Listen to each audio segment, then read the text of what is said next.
Dans l'évangile de Jésus-Christ selon saint Luc. En ce temps-là, Jésus disait à ses disciples, quand vous verrez Jérusalem encerclée par des armées, alors sachez que sa dévastation approche.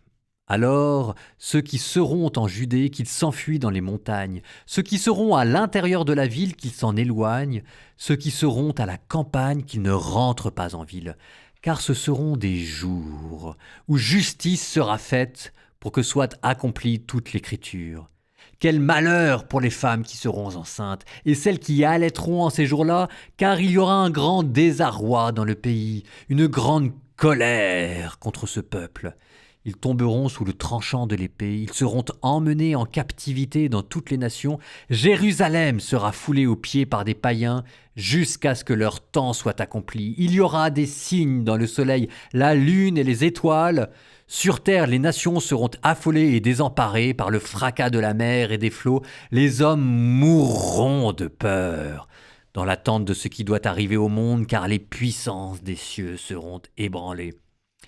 Alors, on verra le Fils de l'homme venir dans une nuée avec puissance et grande gloire. Et quand ces événements commenceront, redressez-vous et relevez la tête, car votre rédemption approche.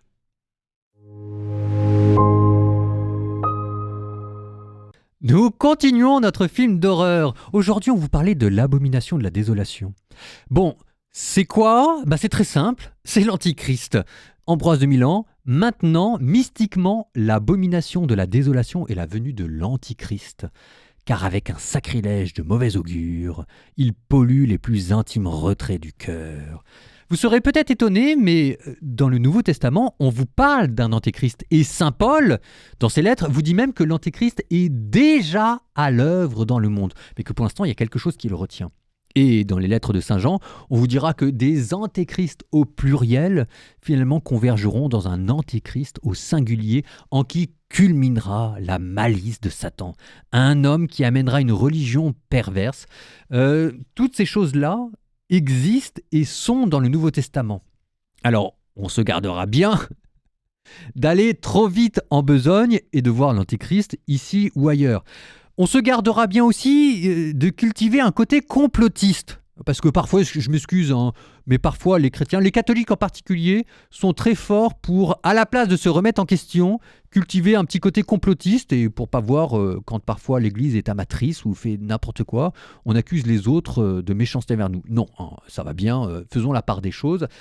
N'empêche que, une fois qu'on a dit ça, ne soyons pas dupes non plus, il existe dans le monde une haine spécialement dirigée contre les chrétiens. Bon, réjouissez-vous. En fait, ça veut dire quoi ? Ça veut dire que vous êtes les seuls que le diable prend vraiment au sérieux. Ça vous montre votre grandeur, votre noblesse.